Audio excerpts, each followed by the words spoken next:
Assalamualaikum warahmatullahi wabarakatuh. Perkenalkan, nama saya Anggi Puspitasari, NPM 19 11 02 10 07. Saya merupakan mahasiswa jurusan Ekonomi Pembangunan, Fakultas Ekonomi dan Bisnis, Universitas Lampung.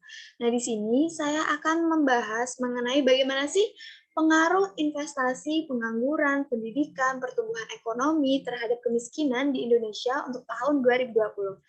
Nah, jika kita berbicara mengenai investasi, pengangguran, pendidikan, pertumbuhan ekonomi, serta kemiskinan, ini berkaitan erat dengan pembangunan ekonomi di suatu negara.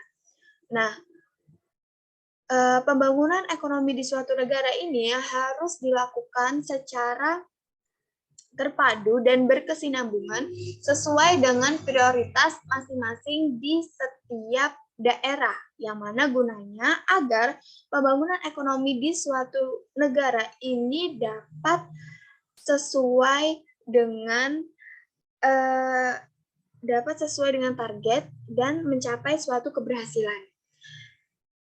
Nah, salah satu yang diperlukan dalam pembangunan ekonomi di suatu negara ini merupakan investasi.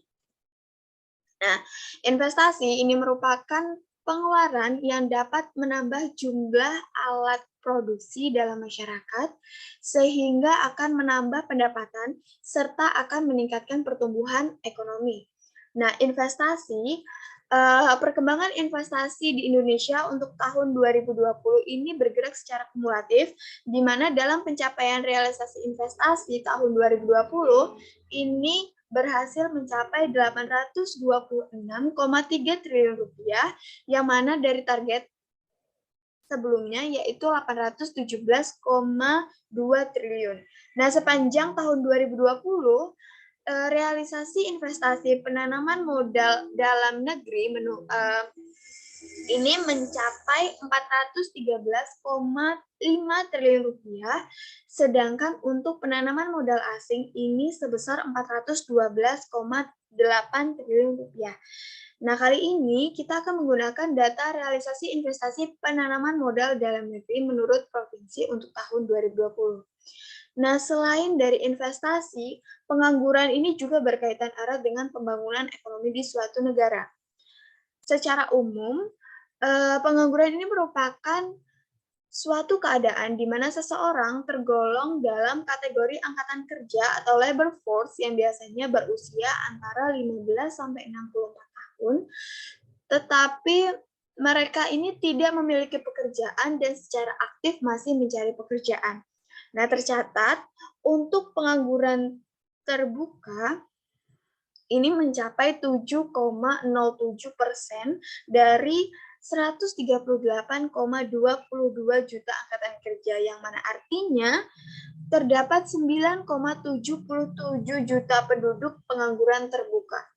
Nah, kali ini kita akan menggunakan data tingkat pengangguran terbuka menurut provinsi per Agustus tahun 2020. Nah, jika kita berbicara mengenai pengangguran ini, penyebab dari pengangguran ini salah satunya adalah sistem pekerjaan yang sudah mulai berubah, di mana saat ini tenaga manusia ini sudah digantikan oleh mesin.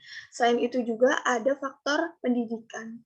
Nah, jika kita berbicara mengenai pendidikan ini merupakan salah satu indikator dari pembangunan ekonomi, di mana pendidikan ini merupakan salah satu unsur sebagai modal dasar manusia yang harus dipenuhi untuk mencapai pembangunan ilmu pengetahuan, keterampilan, perilaku yang umumnya didapat dari pendidikan formal maupun pendidikan non-formal.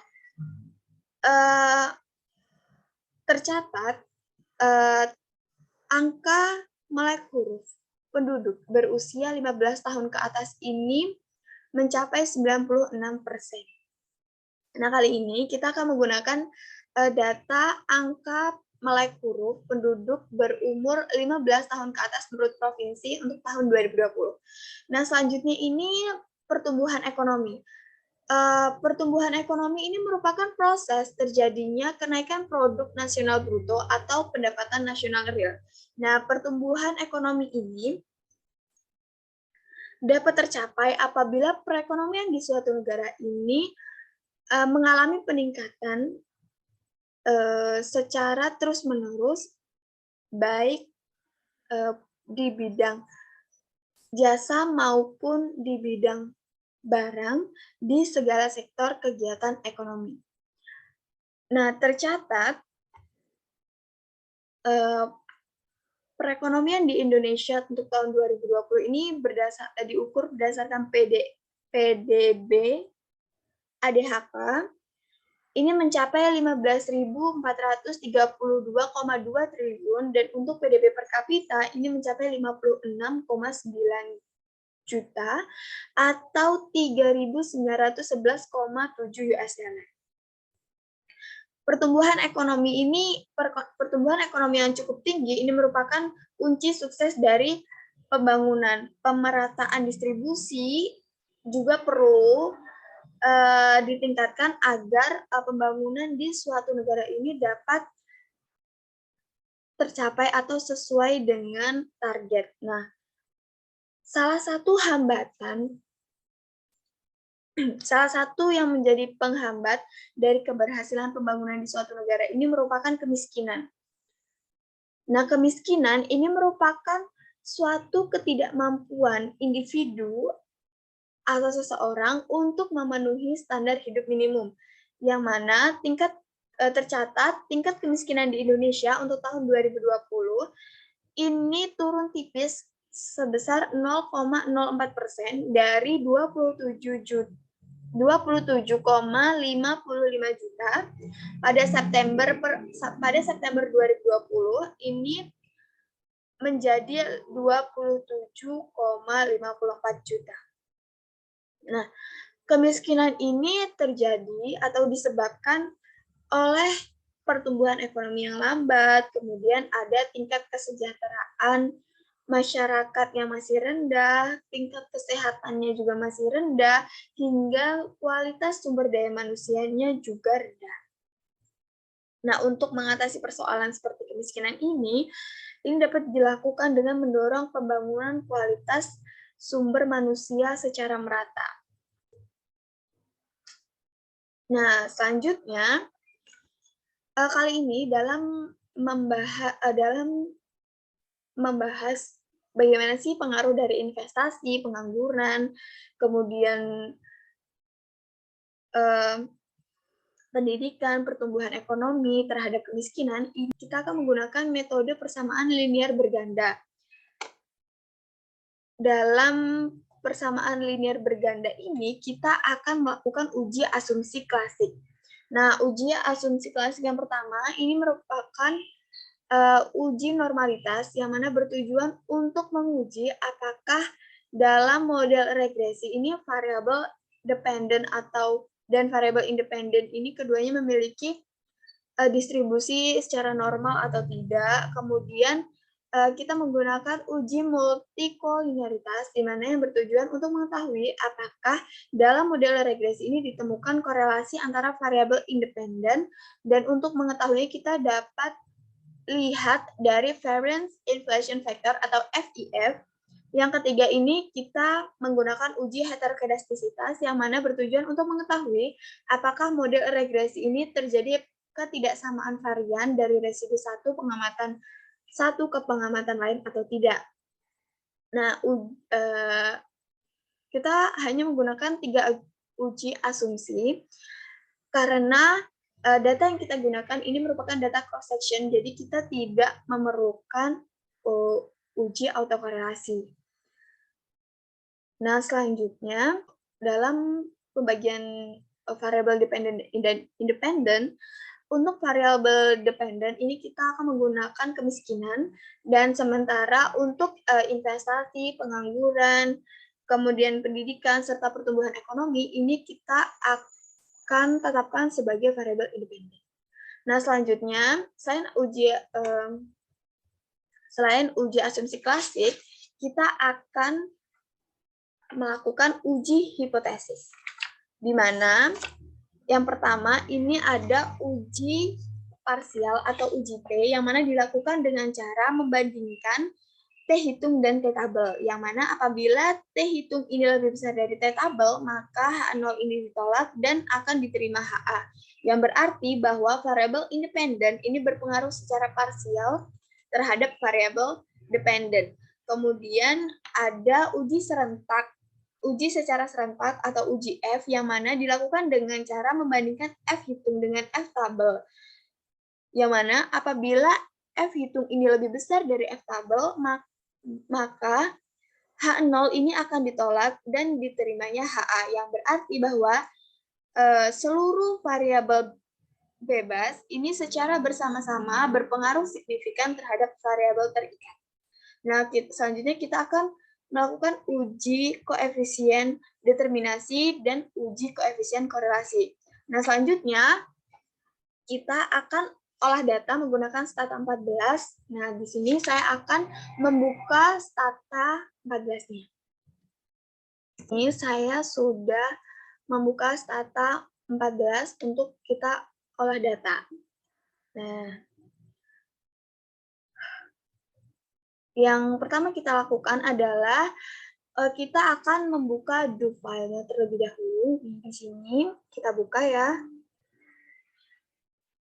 Nah, di sini terlihat ada do file. Yang do file ini berguna untuk memasukkan komen atau perintah yang akan kita jalankan dalam olah data. Nah, di sini saya sudah memiliki data do file yang akan saya gunakan dalam mengolah data untuk persamaan regresi linear berganda. Nah, kita buka.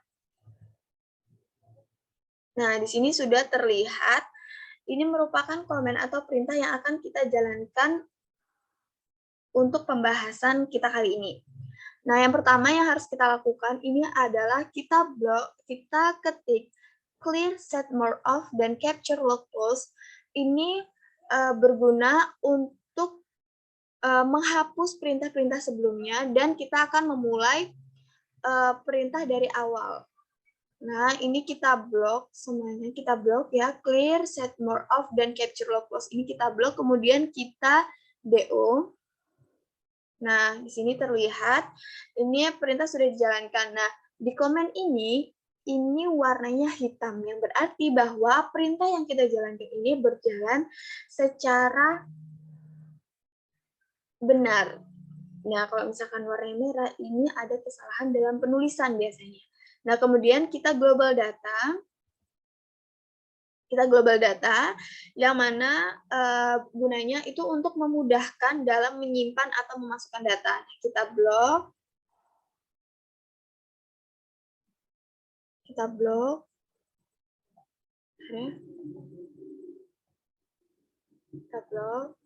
Tuh. Kemudian kita DO. Nah, data ini sudah masuk dengan benar. Kemudian selanjutnya kita akan mengimport data dari Excel. Nah, data awal ini merupakan data Excel yang sudah disesuaikan. Yang mana caranya ini adalah kita tulis import Excel using alamat dari data, kemudian kita Vistro clear. Nah, ini kita blok. Nah, kemudian kita DO. Nah, ini data ini sudah data yang akan kita gunakan ini sudah masuk ke dalam Stata. Nah, untuk melihatnya kita menggunakan kita blok row ini, kita DO. Nah, terlihat ini merupakan data yang akan kita gunakan dalam olah data kita kali ini. Nah, saya ini menggunakan data provinsi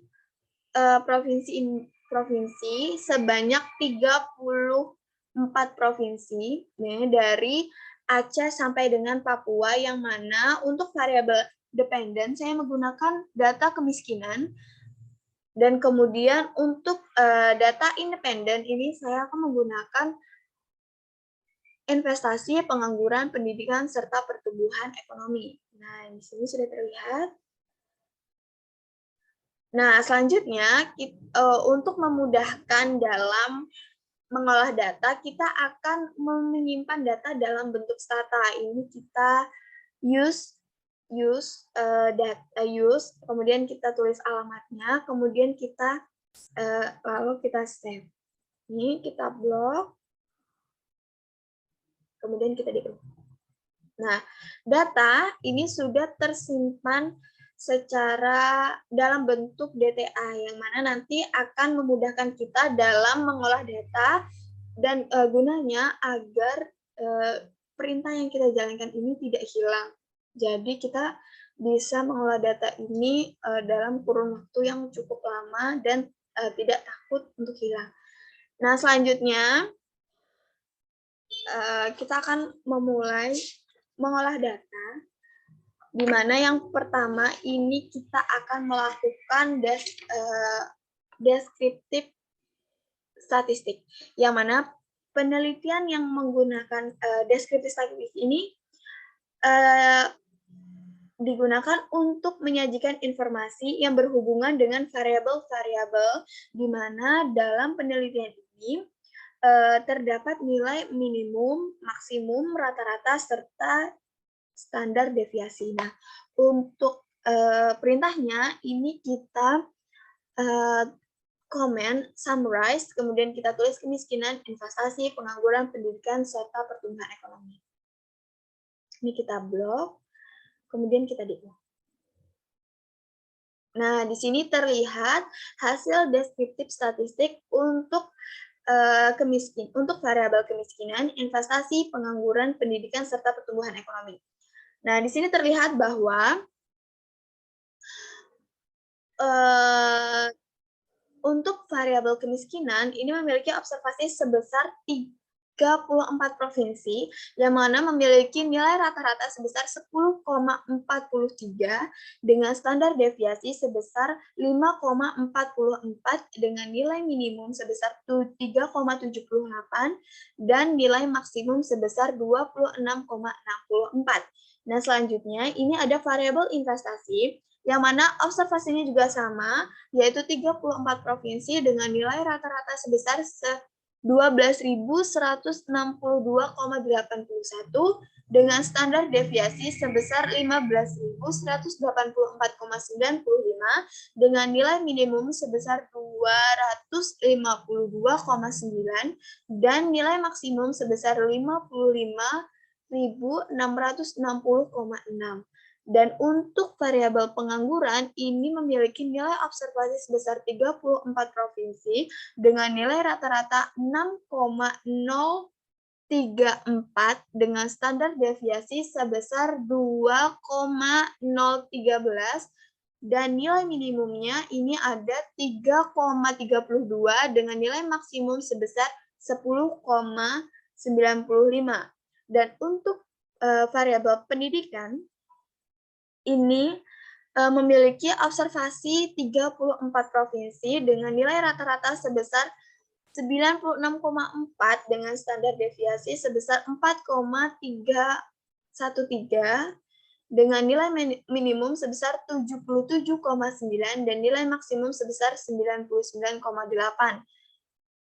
Dan yang terakhir ini ada variabel pertumbuhan ekonomi, di mana nilai observasinya itu juga sama sebesar 34 provinsi, dengan nilai rata-rata sebesar minus 1,25, dengan standar deviasi sebesar 2,4, dengan nilai minimum sebesar minus 9,31, dan untuk nilai maksimum sebesar 4,92. Nah, ini merupakan hasil dari deskriptif statistik untuk penelitian kali ini. Nah, selanjutnya kita akan melakukan regresi linear berganda, di mana caranya ini adalah kita komen atau kita perintah dengan menulis reg, kemudian kemiskinan, karena kemiskinan ini merupakan variabel dependen, jadi kita taruh yang paling depan. Kemudian ada investasi, disusul dengan investasi, pengangguran, pendidikan, serta pertumbuhan ekonomi. Nah, di sini kita blok, kemudian kita di. Nah, di sini terlihat hasil dari regresi linear berganda.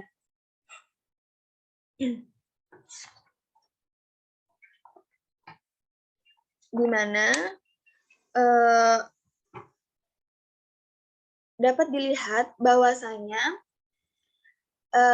di sini terlihat nilai koefisiennya, kemudian ada standar error, nilai T hitung, kemudian ada observasinya sebesar 34 dengan ini ada nilai untuk F tabel dan nilai probabilitas dari F, kemudian ada R square dan at R square-nya. Dengan DF ini sebesar 4, dengan residualnya sebesar 29.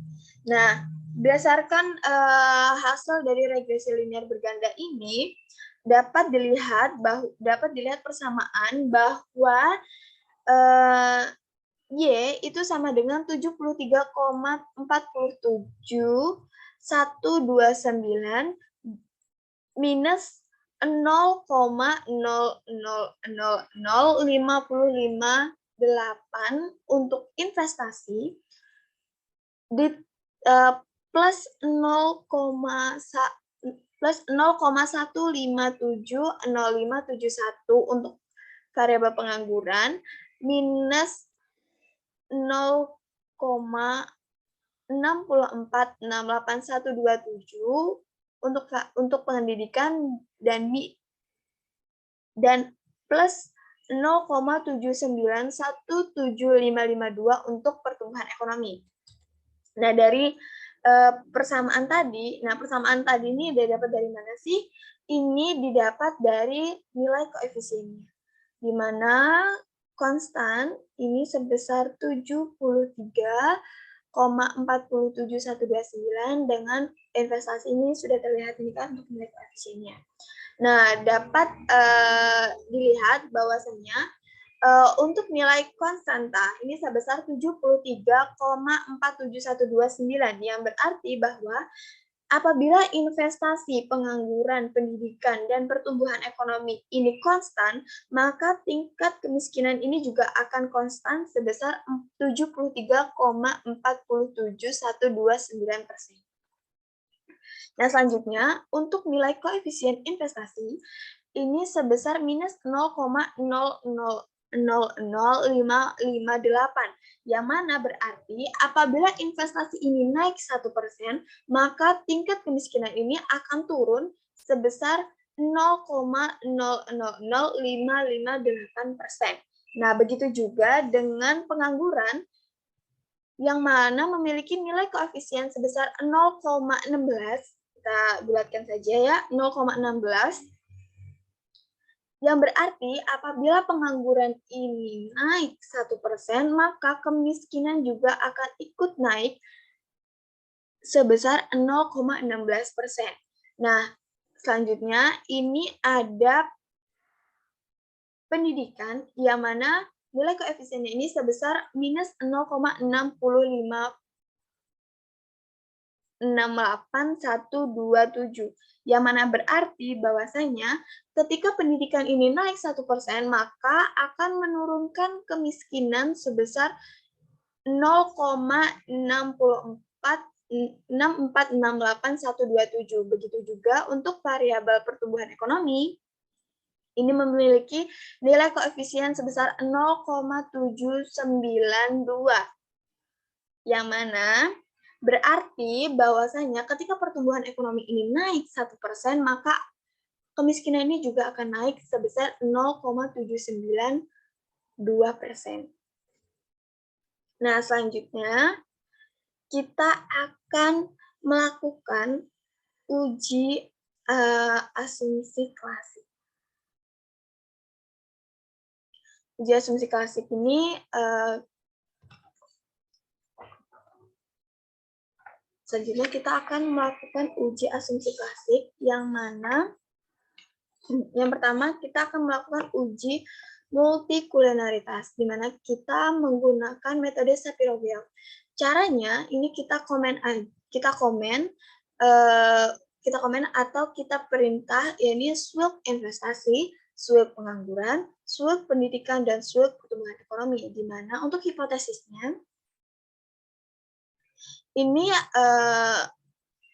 H0 ini merupakan terdistribusi secara normal, dan jika tidak terdistribusi secara normal, ini adalah HA, di mana menggunakan alfa 5% jika menolak H0 jika P ini di bawah 0,05. Nah, ini kita blok untuk uji asumsi klasik. Untuk uji asumsi klasik di uji normalitas metode Shapiro-Wilk ini, kita blok, kemudian kita di. Nah, di sini terlihat ini merupakan hasil dari uji normalitas menggunakan metode Shapiro-Wilk. Di sini terlihat bahwasanya nilai atau variabel investasi ini memiliki probabilitas sebesar 0,00000,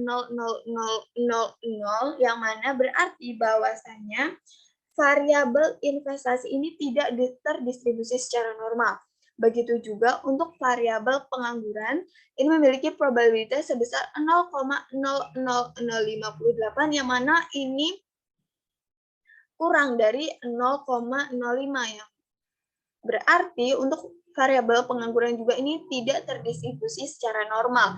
Dan untuk variabel pendidikan ini juga sama, ini memiliki probabilitas sebesar 0,0000, yang mana merupakan kurang dari atau lebih kecil dari 0,05, yang berarti untuk variabel pendidikan ini juga tidak terdistribusi secara normal. Dan yang terakhir, untuk variabel pertumbuhan ekonomi ini memiliki probabilitas sebesar 0,00013, yang mana juga merupakan nilai yang lebih kecil dari 0,05, yang berarti bahwasanya untuk pertumbuhan ekonomi ini juga tidak terdistribusi secara normal.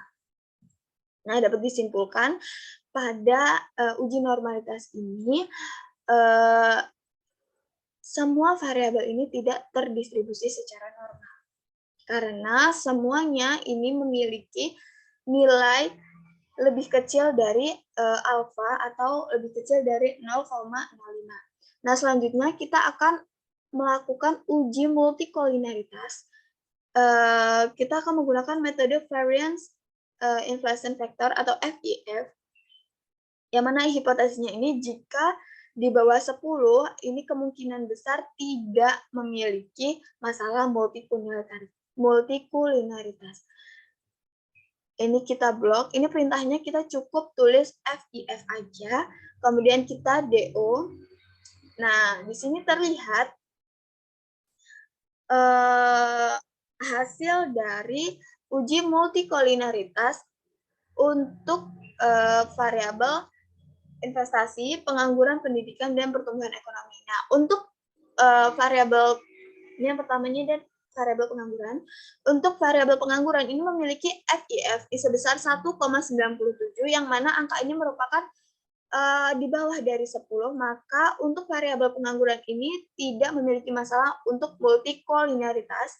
Kemudian ada variabel investasi yang mana juga memiliki nilai VIF ini sebesar 1,64, yang mana angka ini di bawah 10, yang berarti bahwa tidak memiliki masalah multikolinaritas. Kemudian ada variabel pendidikan, ini juga sebesar 1,18, yang merupakan angka di bawah 10, yang berarti tidak memiliki masalah multikolinaritas. Dan yang terakhir itu ada pertumbuhan ekonomi.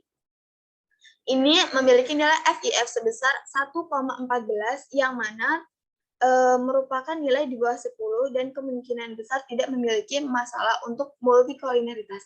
Dan untuk rata-rata VIF dari variabel pengangguran, investasi, pendidikan, serta pertumbuhan ekonomi ini sebesar 1,49, yang mana nilai ini adalah nilai kurang dari 10 dan kemungkinan besar untuk dalam penelitian ini tidak memiliki masalah untuk multikolinaritas. Nah, selanjutnya atau uji asumsi klasik yang terakhir, ini ada uji heterokedastisitas, yang mana kita akan menggunakan metode Bunch-Pagan. Ini perintahnya atau komennya ini adalah stat head test, di mana hipotesisnya ada jika varian error konstan ini merupakan H0 dan jika homokedastisitas dan jika varian error tidak konstan atau heterokedastisitas ini merupakan HA.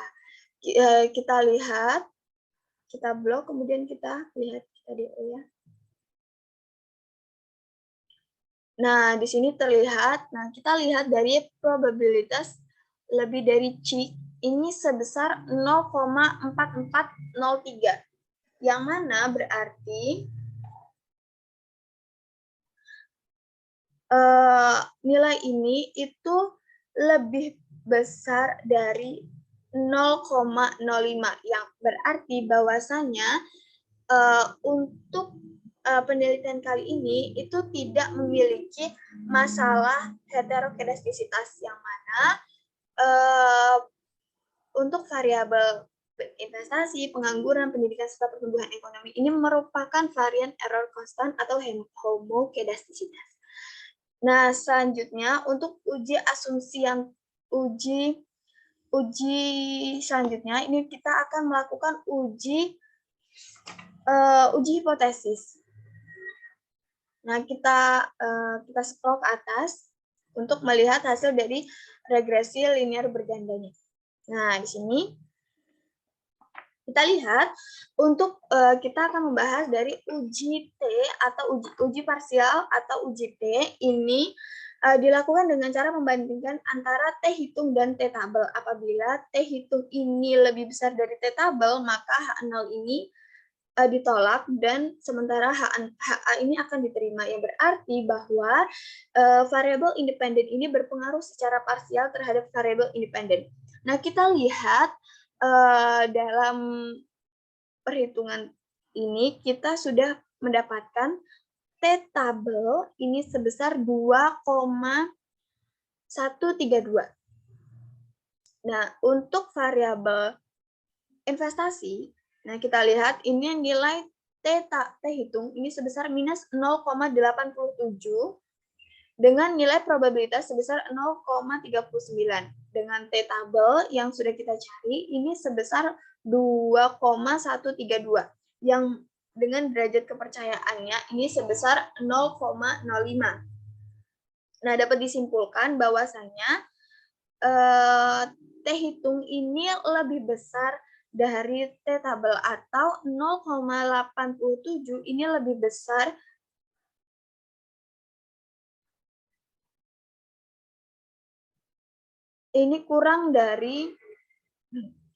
dapat disimpulkan bahwasanya T hitung ini lebih kecil dari T tabel atau 0,87 ini kurang dari 2,132 yang berarti H0 ini diterima dan ditolak HA. Yang artinya adalah investasi ini memiliki pengaruh negatif terhadap kemiskinan dan tidak berpengaruh signifikan terhadap kemiskinan di Indonesia tahun 2020. Dan ini terlihat dari probabilitasnya sebesar 0,39 yang mana lebih besar dari 0,05. Kemudian selanjutnya ini ada variabel pengangguran yang mana memiliki T hitung sebesar 0,30, di mana nilai probabilitasnya sebesar 0,77, yang artinya untuk variabel pengangguran ini T hitung ini lebih besar dari T tabel, yang artinya bahwasanya pengangguran ini memiliki pengaruh positif dan tidak signifikan berpengaruh terhadap kemiskinan Indonesia untuk tahun 2020. Ini juga dapat dilihat dari nilai probabilitasnya ini 0,77 yang mana lebih besar dari 0,05. Kemudian ada variabel pendidikan. Variabel pendidikan ini memiliki nilai T hitung sebesar minus 3,40 dan nilai probabilitasnya sebesar 0,002, di mana nilai T hitung ini lebih besar dari T tabel, yang artinya 3,40 ini lebih besar dari 2,132, yang artinya untuk variabel pendidikan ini memiliki pengaruh negatif dan signifikan terhadap kemiskinan di Indonesia untuk tahun 2020. Ini juga dapat dilihat dari nilai probabilitas ini sebesar 0,002 yang mana lebih kecil dari 0,05. Dan yang terakhir ini ada pertumbuhan ekonomi. Pertumbuhan ekonomi ini memiliki hitung sebesar 2,32 dengan nilai probabilitas sebesar 0,027, yang artinya bahwa nilai T tabel ini lebih besar dari nilai T hitung ini lebih besar dari T tabel.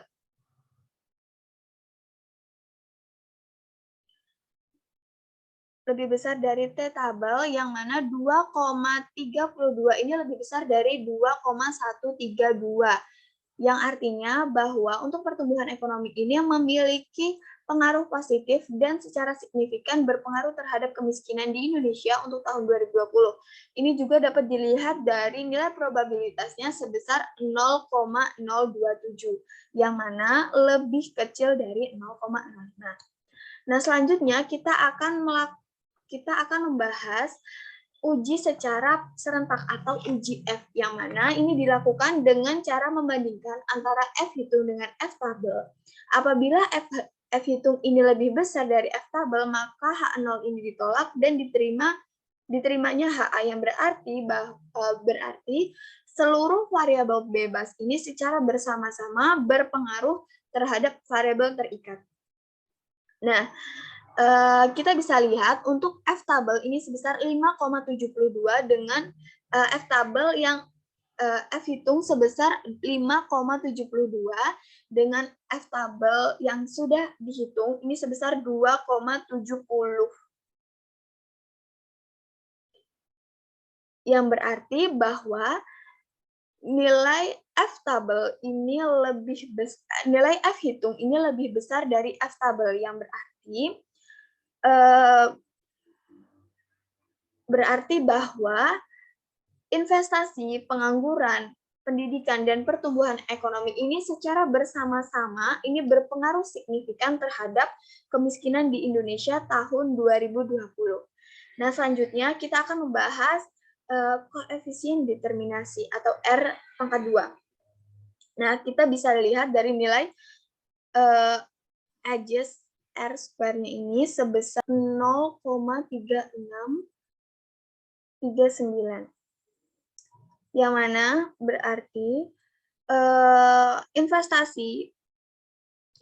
bahwa pengaruh investasi, pengangguran, pendidikan, dan pertumbuhan ekonomi terhadap kemiskinan ini sebesar 36,39%. Dan sisanya ini akan dijelaskan oleh variabel selain investasi, pengangguran, pendidikan, serta pertumbuhan ekonomi.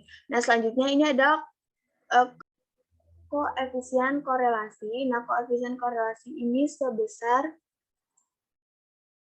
0,4410, di mana hubungan antara investasi, pengangguran, pendidikan, dan pertumbuhan ekonomi terhadap kemiskinan ini tidak berpengaruh kuat secara positif karena nilai tersebut ini tidak mendekati 1. Nah, ini merupakan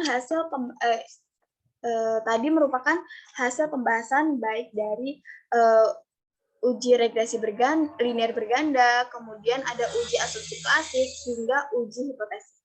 Nah, dapat disimpulkan bahwasanya untuk hubungan investasi dan kemiskinan, hubungan investasi dan kemiskinan ini berdasarkan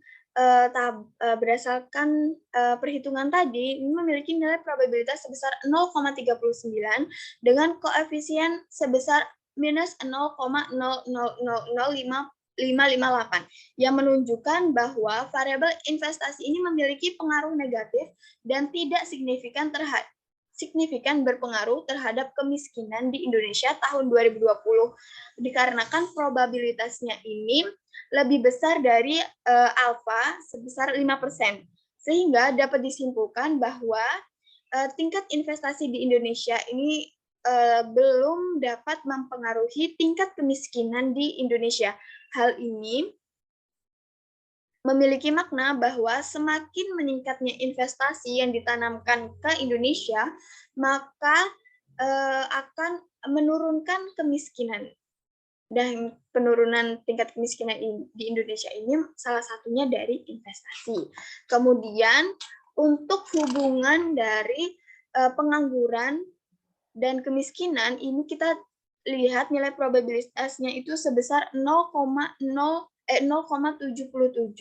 dengan koefisien sebesar minus 0,16, yang mana menunjukkan variabel pengangguran ini memiliki pengaruh positif dan tidak signifikan terhadap kemiskinan di Indonesia tahun 2020, karena probabilitasnya ini lebih besar dari nilai alfa 5%, sehingga dapat disimpulkan bahwa tingkat pengangguran di Indonesia ini belum dapat mempengaruhi tingkat kemiskinan di Indonesia.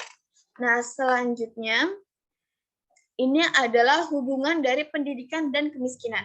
Nah, kita lihat bahwa nilai probabilitasnya itu adalah 0,002 dengan koefisien sebesar minus 0,65, yang menunjukkan bahwa untuk variabel pendidikan ini memiliki pengaruh negatif dan signifikan terhadap kemiskinan Indonesia tahun 2020, dikarenakan probabilitasnya ini lebih kecil dari nilai alfa 5%, sehingga dapat disimpulkan bahwa tingkat pendidikan